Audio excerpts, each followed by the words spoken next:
Welcome to the first episode of The Draft Doctor here from the Draft Brewery on the Magic Nucleus Discord that I just created recently.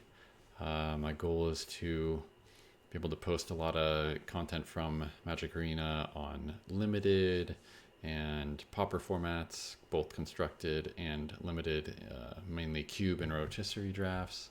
Um, Basically, just as a better place for me to post deck pictures than my just leaving them on folders in my desktop and kind of sharing them with the local community, but then trying to get uh, a little bit more educational content out here and some basically ways to help prepare for the limited championship qualifiers if I want to try to do well at that and just analyze the game more. I think is kind of fun. So we have a draft here to review from my good buddy Alecto4, aka Merc92, who is someone who I actually invited to join our Pauper Cubes. This is his first time doing the Pauper Cube draft, and I've been doing these since the end of last year. So I don't think I've done, I don't know, maybe 7 or 8 of these so far. Interesting draft. Boom, 3, 4, 5, 6, 7, 8, 9. Yeah, we had 9 people in this draft on a 360 card, very tight cube. So we only had 13 cards to open instead of 15, which was a little different. But nonetheless, the I think most relevant thing going into these drafts is to know your preferences. And Alecto4 here, we met when he destroyed me in a historic Pauper Cup ladder match, playing mono white. And so he has a mono white preference in constructed and in limited, and just feels both it's good archetype and that he's confident that he knows how to pilot it well. And I got him to join the draft basically saying, like, dude, mono white is tier 1 in this cube, like definitely. Like the cards are efficient, powerful. If you curve out on people, they're gonna have a hard time dealing with it. So going into the draft, I'm sure he was just planning on kind of trying to force mono white. But after we actually played, what was it, in round 3, I think I got paired down. I was 2-0, and I think he was 1-1. But I think he crushed me in game 1, and then I got on games 2 and games 3 or something like that. But it seemed apparent, like some of the cards in his deck, to me, were more like Orzhov or Azorius or Esper style cards, and the mono white, plan of beating down or picking up your creatures and stuff like that just was too slow, and my like 4-color grindy control that could take over. So today we're going to review the picks that he made. I'm not going to necessarily say the picks I would have made the whole way through. It's a very butterfly effect, so I don't think that's a useful exercise. The pack 1 pick 1, I can say what I would have taken. Maybe the first 8 picks, I can say like a little bit of an alternative. But at some point we have to follow his draft path. But yeah, so we will start the draft off looking at a pack with 1 white card, and it's probably one of the best cards in the pack. Core Skyfisher is a super reasonable first pick here. If I was playing like high competitiveness where it's prizes online, I mean, Core Skyfisher is probably a nice pick up here.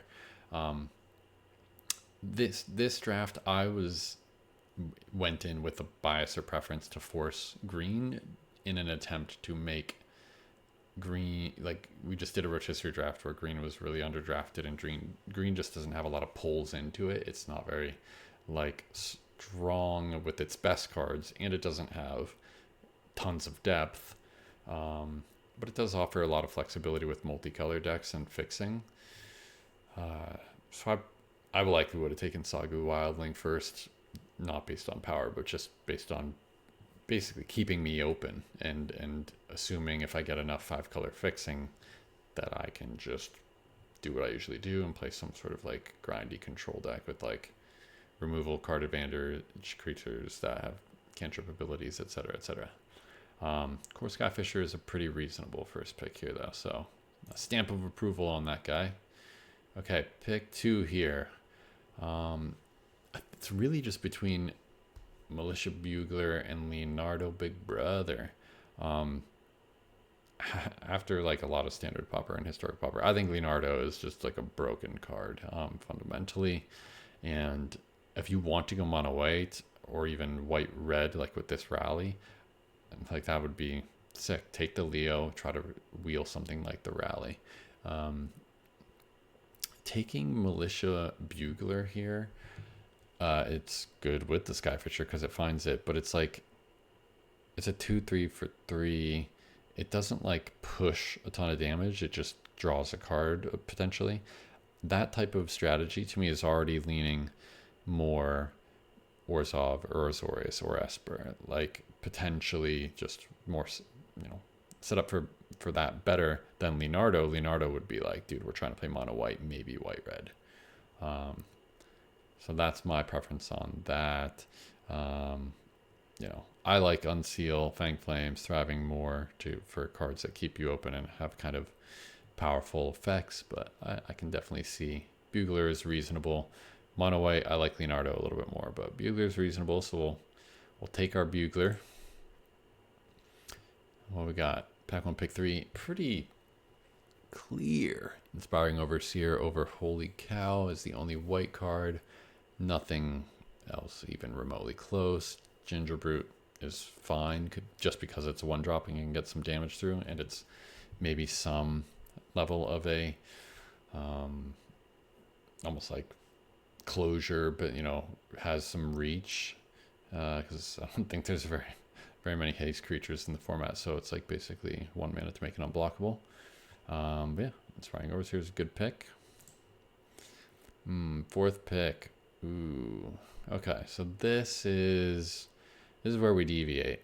I think if you take Summon Chocomog, you should have taken the Leo. That tells me what you want to be like, go wide aggro. But because you took Bugler and Core Skyfisher, I don't think Omen of the Dead is passable here. It's just so synergistic and so powerful.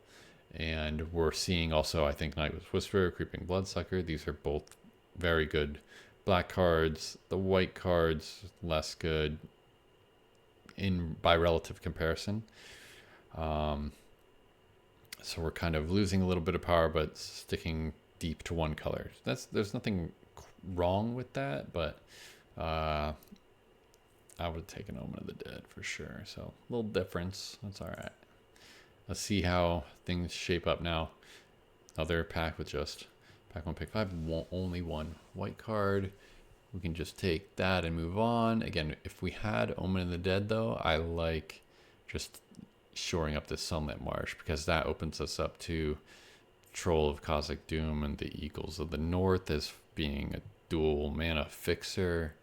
Falconwrath Noble, totally fine. And these types of decks, a Bugler would find it. When creatures inevitably trade off, you pick them a little bit, but it's really nice. It's probably better in black red, or I guess if we get enough tokens, it's not too bad either, but usually it can be killed for 1 mana by so many cards that it's not the most efficient card to put in your deck. It is super powerful though if it doesn't go unanswered, and I ended up having it with like the Mere Scrappling combo and Evolution Witness in my deck, so I definitely think it has a place in the cube. But yeah, we're just sticking with our mono white, so we're on Cathar Commando.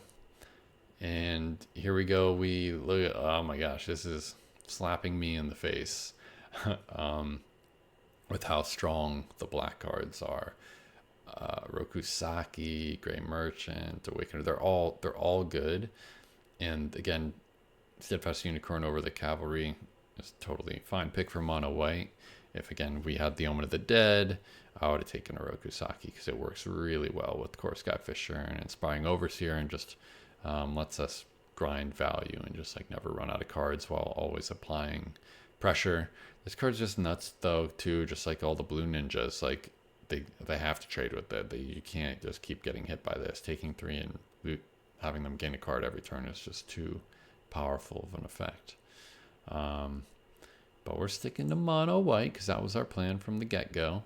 Same thing here. We're on the pack 1, pick 7, Flaming Fist discard, only white card in the pack.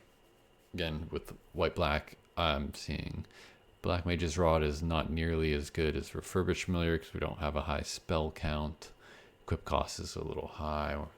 Refurbished Familiar can be found by Militia Bugler combined with Core Skyfisher wants to pick up stuff. What other things do we want? Grim Bauble, Tithing Blade, etc. So why don't we take up the Familiar and continue this theme of like just every card that we have either draws a card or makes them discard a card, and we just get ahead on cards and eventually win with just whatever's on our board. The Flaming Fist Dust card is like nice, but again, they'll just trade with anything. The little buff that it gives to something else could be good, but the buff that it gives is actually better the more that you have like black recursive stuff going on.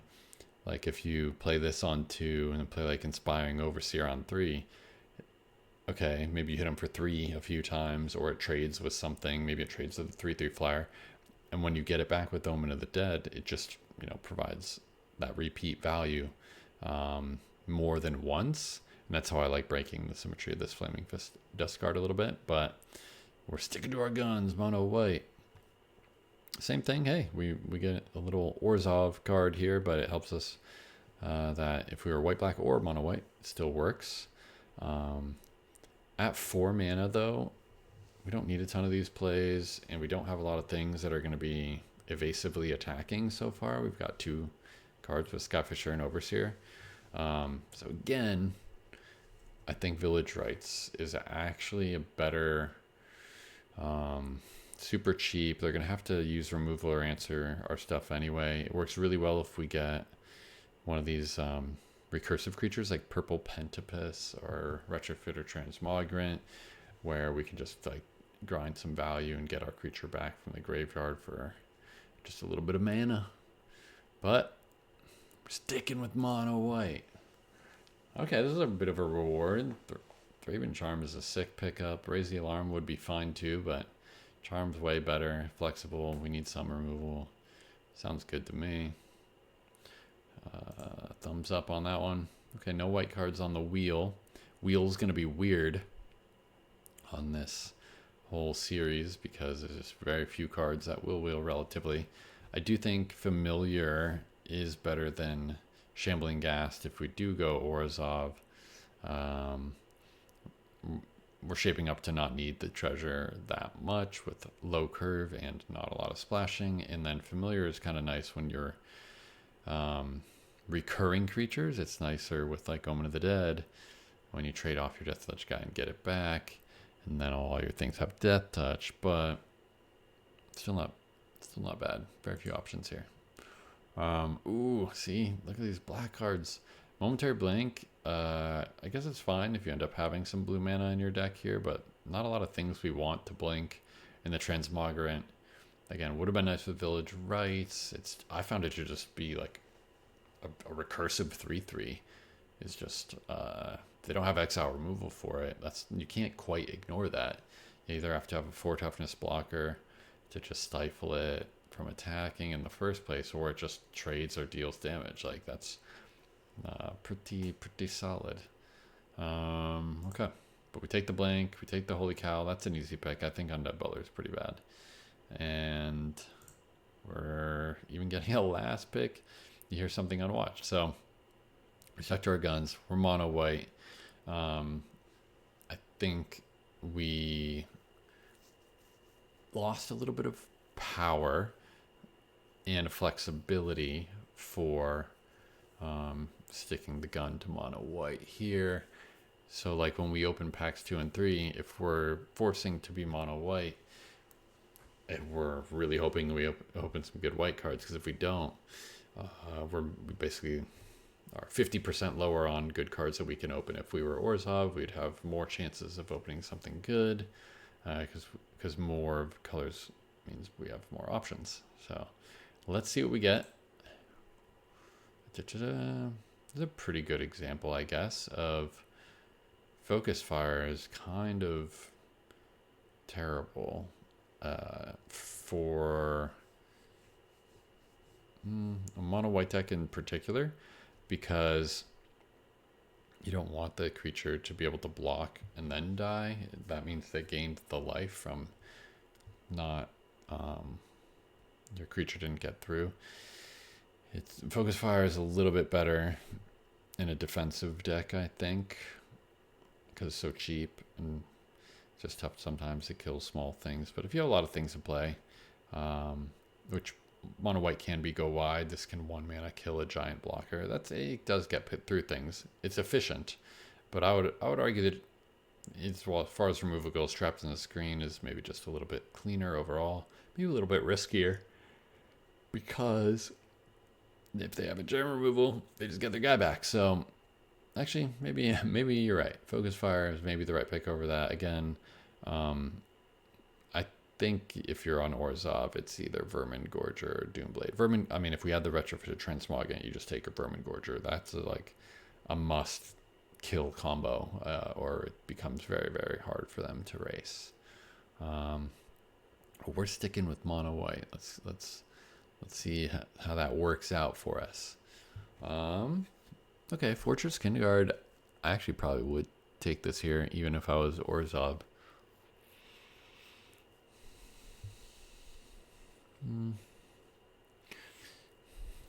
Never mind. I'd probably take Phyrexian Rager. It just fits the theme of like every single card we have replaces itself. We're going to be applying so much pressure, and just when they finally answer it all or trade it all, our hand is going to be full because every card replaced itself. Yeah, I would have taken Rager. Okay. Interesting. No white card here. So because there's no white card and no real need to splash white or splash any other color, the Thriving Heath is just not useful. Prophetic Prism can be picked up with Core Skyfisher currently. Maybe we'll get some other bounce creatures, but it's currently not good. If we had a Rokusaki, having another cheap flyer, Surveil 2 is actually just like draw 2 in the late game if you bin some lands. It helps smooth to make sure you get your third land drop when you play it on 2. It's an artifact. If we had the retro, a refurbished familiar, like it curves into refurbished familiar on 3. So yeah, I would have been on Wreckage Worker Folk and Orzhov. I guess the Prism is a nice thing to pick up, but I think decks that don't, especially mono decks, like you don't need this card. In fact, like the more that your mono colored aggro deck like dirtles around with stuff like this, you're giving my more powerful 4-5 color deck time to like set up.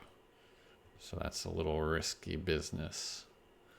But there's no good white card in the pack, so that's what we take. Next, hey, there is a good white card. Rafine's Informant is really good, actually. Again, really would have been nice. Combo with like our Retrofitter Transmogger. You discard that, grow this, grow it to a 3/3 immediately. You don't even have to wait for it to chump or hit a Village Rites or something. And Mire Triton's not that good. This trades or anything. We don't care about the life. This is good in like a mid-range matchup or a sideboard against some tokens and whatnot. But I like Rafine's Informant. Good pick there. Ta-da. Ooh, here we go. Fitting the theme. Only white card in the pack. And it's a bounce. Which again, we don't have very many good 1-drops in white to bounce. So like, what are you playing this on turn 2 and doing nothing? If you're in black, you're at least open to, you know, I guess Hopeless Nightmare is not in the cube anymore. I think it should be, but Omen of the Dead and Grim Bauble and stuff like that allow this to come down on turn 2 at least, or it's one of the Thraben Inspectors. Notable Pact Altars, probably the pick if I'm in black. I actually like a lot of our 3s too. So I wouldn't fault people for taking Unearth here as well. Can be really nice if we got like a Breathless Night or something like that too. But it is best with the like these guys, the Inspiring Overseer and the Militia Bugler and whatnot. So, yes. All right. On a white path it is. Oh, and a white-black land. We're willing to take the white-black land, but not the black cards. Dude, a Cursed Marauder is broken. It's very good. Usually gets rid of something early in the game, or after they trade off. Sometimes people like, trade off a bunch of stuff and they're left with one big creature and they're fine with it, and then you just play this and they're annihilated. Yeah, so alright. Well, Orzhov land in the books. Shelters easy pick up here. Ooh, this ninja though.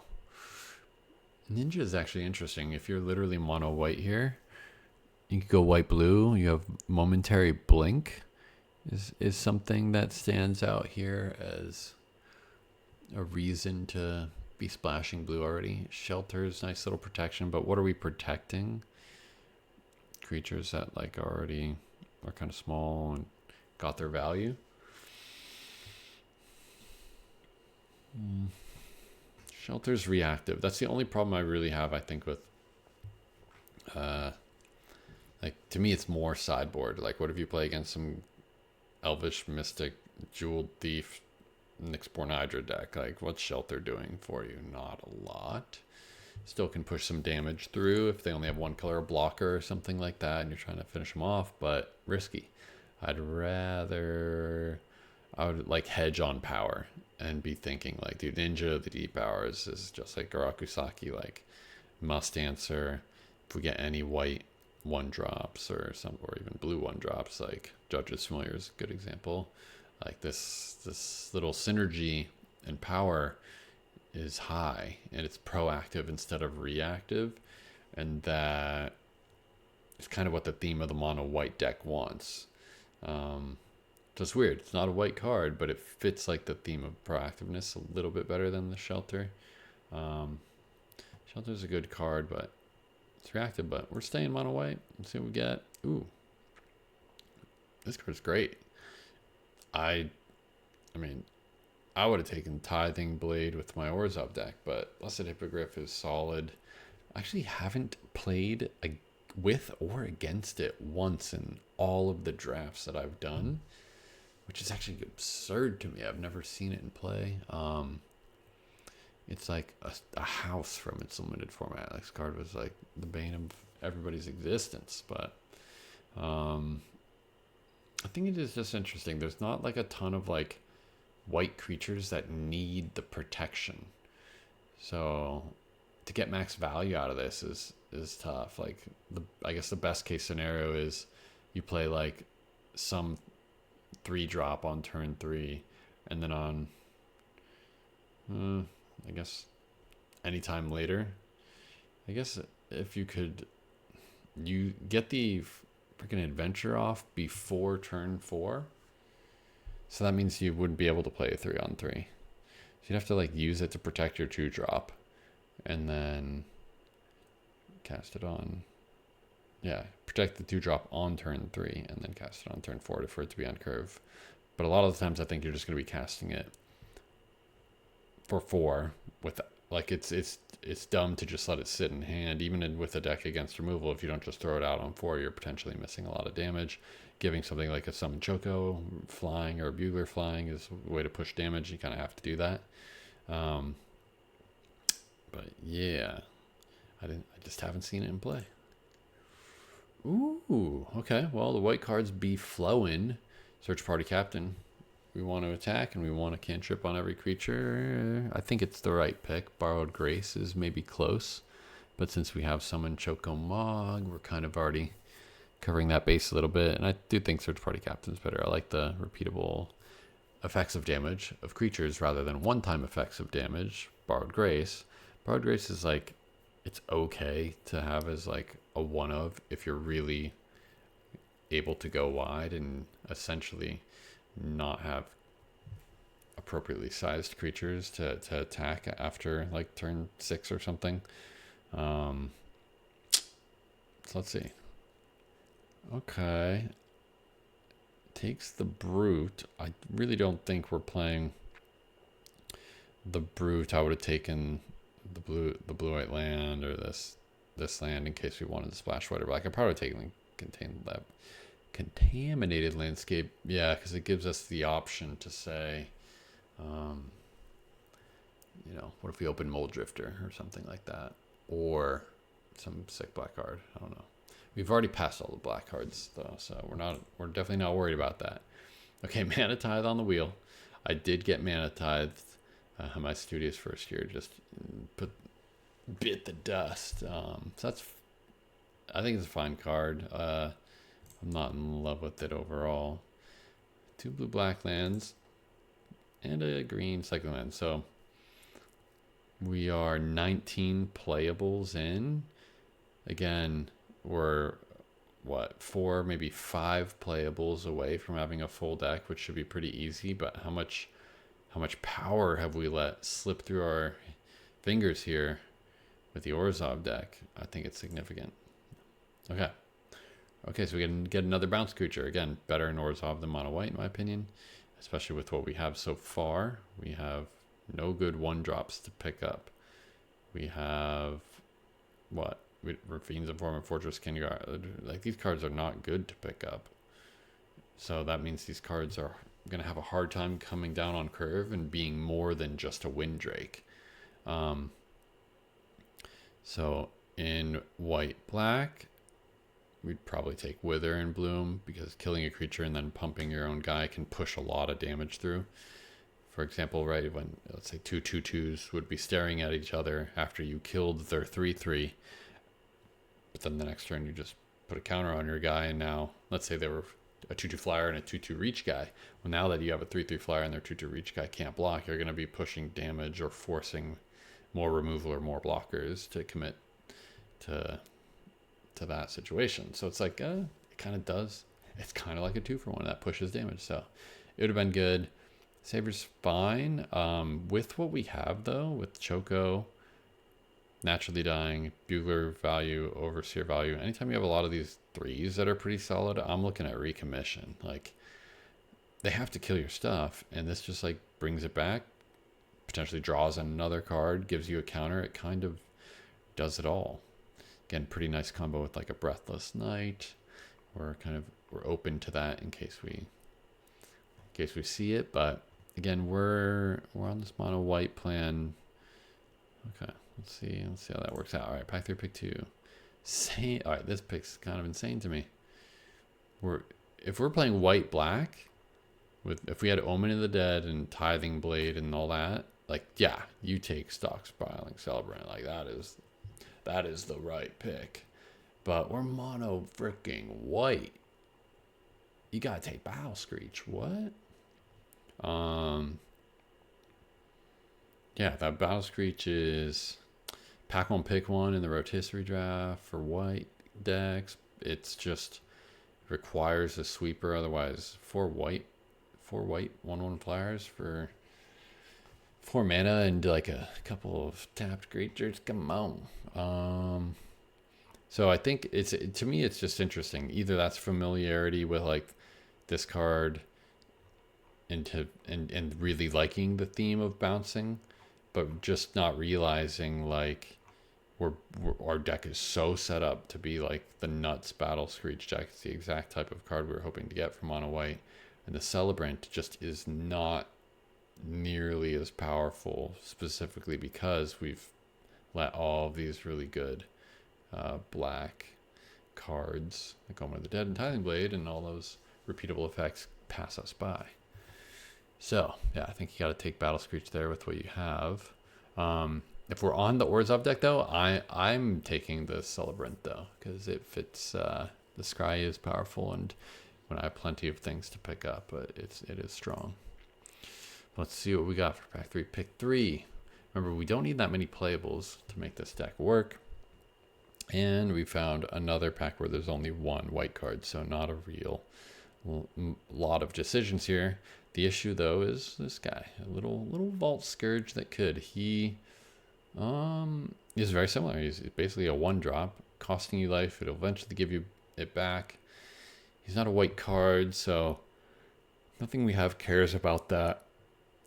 what's that guy? The Daybreak Chimera cares about white for devotion, but this card gets a lot better if we have artifact synergy, again, refurbished familiar, or ways to put counters on it with like I don't know, anything we have, like Wither and Bloom. But anything. Nothing. We can pump it with Unicorn, but yeah, no way to put counters on it. Devotee, again, am I trying to play this in mono white? No, like I'm trying to play this in either Orzhov or Boros or Mardu. Like getting the full buffalo of this card, getting all of the mana fixing as well as the 1-drop and the scry 2 is how you make this card good. If we don't need it for the mana fixing, it's just not a kind of a dead card. Like it's just not, doesn't do quite enough. We don't have like we don't have Leonardo, we don't have a pack beast or something like that where we just need 1-drops no matter what they do. I guess the other option here too is Faceless Agent. I didn't even think about that because again, it's not white, so I'm trying to get in the mindset of the mono white player here. But I really like Faceless Agent because 2/2 can't be ignored. It draws anything. It fits the theme that both mono white and white black would like. I guess our 3-drop part of the curve is getting a little chunky, and the 1-drop is low. So ultimately, 1-drop pick one of these two makes sense, I think. It's a Martyr Devotee. Okay. We're cutting white, guys. All right, what we got here? Scroll Shift over Disruption, Bonkin, Tactician. That's crazy. There's 4 white cards in this pack. Yeah, Bonkin we don't have a lot of synergy with. Tactician, again, I just don't think these adventure cards are that good because it's just rare where you get to like fire off the adventure at full value and then get to on curve play 2/3 flyer. Like 2/3 flyer for 3, reasonable. Late in the game, this card's I guess somewhat better as a 5-drop when you get full value of the spell and you play the creature right away, so it feels like an actual 2-for-1 in terms of effect. But the 2-for-1 is really just at pushing a little bit of damage. So yeah, I'm just not impressed by that card overall. What do we got? I think Scroll Shift has what? Again, Scroll Shift is the pick for black-white. I think that's why I did this review, or at least I kind of wanted to talk to our boy about this draft, because after playing against this deck, I'm like, dude, you have all these cards that are kind of insane in white black, but you're just mono white. What if you took some black cards? Scroll Shift with Tithing Blade, or what the hell? I didn't even notice. Grim Bobble's in this pack. Yeah, like I'm with all of my freaking self-bounce creatures. Like this is luxury. This is this is a luxury that we can't afford. We have to have Grim Bobble. This can kills things on curve. It kills like pesky gutter snipes and things like that, where it's just like and you get to repeat the effect. You get to surveil when you have nothing else to do. This card just kind of does everything, especially with all these white pickup things. Holy crap. All right, so Grim Bobble, don't sleep on them. Ooh, look at this. We got the Knight and the Pentapus that we were alluding to earlier here, but we're not playing Swamps. We are committed to the Seraph of Dawn, which is a card I vouched for, recent edition. I think it's very good. By itself, it dies to Doomblade with 1 and 2 mana and 3 mana removals can kill this thing, and it gets no value because it has no ETBs. But it wears counters extremely well. It can hold off attacks extremely well. Yeah, that's just like if you buff this thing at all, it just has the capacity to take over games. So I like this card overall. Do I like it in a mono white aggro deck where the life gain is not likely to be super relevant? I guess that's more matchup dependent. Against like a mono red aggro deck, it obviously would be great. But against the slower control decks, they don't really, I did not care what my opponent's life total was ever. They could gain as much life as they want. So if you take away lifelink on this card and you say 4 mana 2/4 flyer, all of a sudden this card looks trashy. And all of a sudden I go, oh, what about this knight? If I had Purple Pentabus, Retrofitter, Transmogrant, Recommissioned, ways to like turn this into a 3/3 or 4/4 flying lifelink for 3 mana is like, oh, okay, that's that growth potential and getting the power higher than Seraph of Dawn's power is kind of sick. Pentapus, again, we have the Plaguecrafter familiar, right? Yeah, just chilling in our sideboard. That's where I really like this to shine, where you play the familiar on 2, target something like a Purple Pentapus, and now you can trade with any creature on the ground. They're not going to want to attack, and or you get to start attacking and putting some damage through. It's just such a sweet small ball combo that is exactly what black-white likes to do. So again, in black-white, yeah, the Infiltrator, we're not sacking a lot of things. The Deadweights, whatever, if we have good Grim Bauble. I don't know.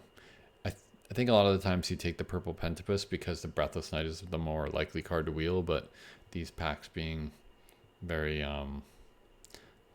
13 instead of 15 means the wheel is less of a thing.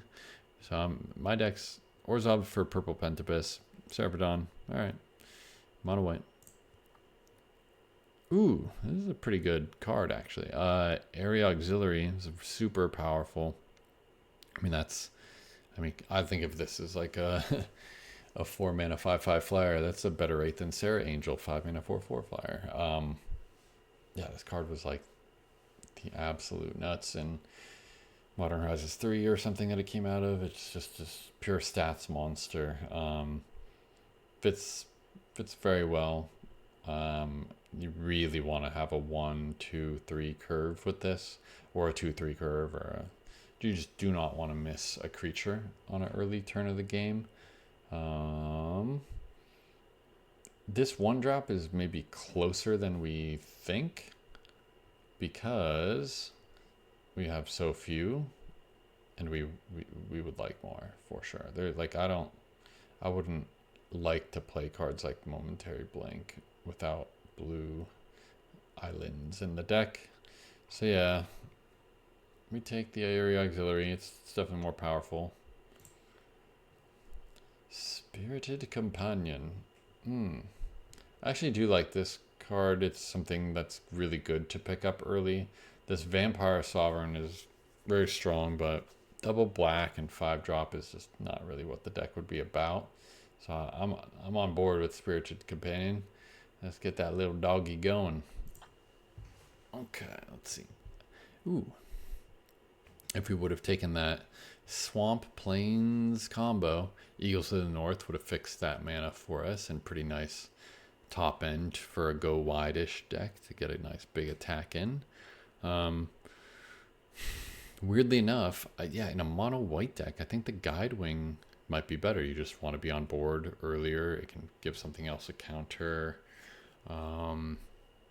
Like it makes summon Chocomog like more likely to have damage. So these cards are a bit slower, and specifically because we just don't need a dual land to find with its utility of like cycling for 1 mana and finding a plains is just very low. But maybe it helps, like maybe we can run a 15 or 16 land count deck with this and still be consistently hitting land drops. So in general, I love these 1 mana basic land cyclers. They're just modal cards that are incredibly efficient, and then can find dual lands and can just be impactful cards for the 6 mana slot, where some decks don't even have 6 mana cards. So if you get to 6 mana, which a lot of games you can get to, if you have a more impactful play, that's one way to get ahead. And the fact that you get the impactful play when you want it, and you get the land drop when you need it. Like, what's not to like about this, unless all your deck cares about is like 1, 2, 3 curving people and just like getting them dead as fast as humanly possible. That's the only time you really, really don't want those cards, which is what I think mono white in general is trying to do, which is why I don't think it necessarily like fits in this style or theme that we're trying to go for. But again, I think the dissonance that I'm seeing in this draft is some of the picks look like they were showing bias towards Orzhov, not mono white. And now we have maybe a less aggressive version of mono white than we need to handle some of these more mid-range and control decks that we're going to face against in the cube. Okay, anyway, all right. Factory pick 9, where we can wheel. Okay, Seeker of the Way. I guess we're not wheeling until pick 10. But yeah, this card's not that great when we don't have a ton of spells. The life gain it provides and the growth, I mean, it's a very good 2-drop, but we're flush on 2s here. What we got next? All right, no white cards finally. Angler is fine. We're probably not playing any of these, so they're kind of irrelevant. Yeah, we wouldn't play any of these, but the land. Ooh, I like me a sneaky snacker if we had like a Rafine's Informant and a lot of other card draw. But we didn't get the Esper fixing land and stuff like that.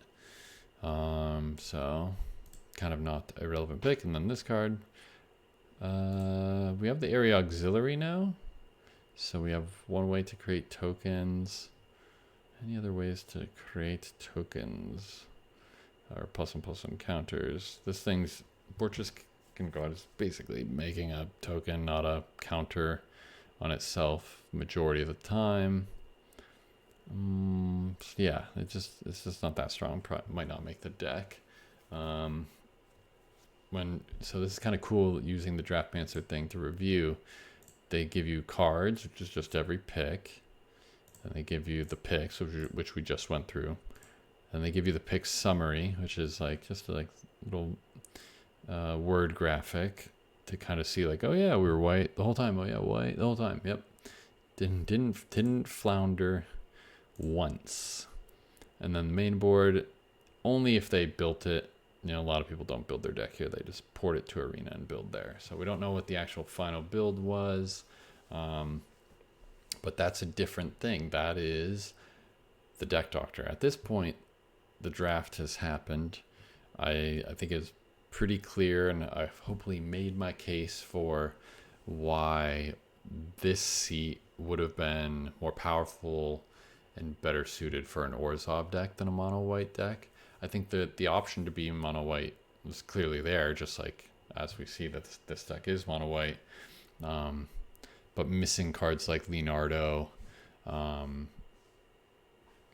I don't know, a few of the other ones when we were taking aviary mechanics and stuff without really any Thraben inspectors or anything like good to do on curve with it. Whereas, yeah, the black cards were like the pivotal ones: Omen of the Dead, Grim Bauble, Tithing Blade, Arakusaki, Phyrexian Rager. Just like just imagine the value and the grindiness that you would consume. You'd be eating it up for days. Anyway, okay, I'm starting to lose my mind here. Gotta stay with it. But yeah, that's the draft doctor.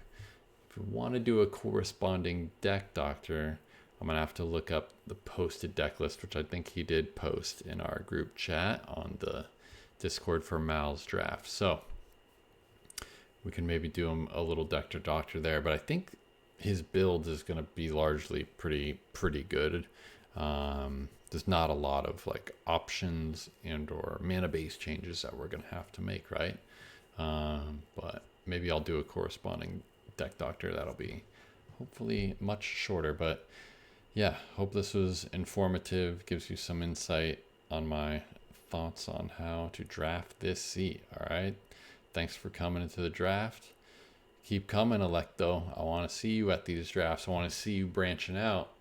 I think you're going to do it one day. It's going to be white still, I'm sure. But Orzhov, Zorius, Boros, Selesnya, it's in the cards. I know you can do it.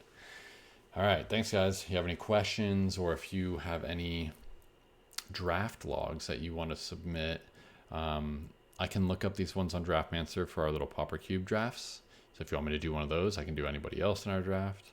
I can maybe do one for my own draft. I think those are less informative because I'm just going to agree with myself on most of the time and just explain what I did for the draft. But if you have 17lands.com, that's super helpful because I can do draft log reviews for Secrets of Strixhaven, which is popular right now as it's the new retail set. But you can look up, we can go over those. We can go over Powered Cube when it comes out. Any flashback draft set too. I'm pretty much a draft junkie, so I can help you out with any of that stuff. So yeah, send me some messages, send some deck submission or draft log submission links from 17 lands, and we will analyze and see what we could do different or improve upon, or just tell you like, hey, you're insane at drafting, you drafted perfectly, and just show off any of your trophy decks, really, because that would be sweet to see too. All right, well, I am the Draft Brewery, signing off for the Magic Nucleus Discord. All right, thanks for stopping by.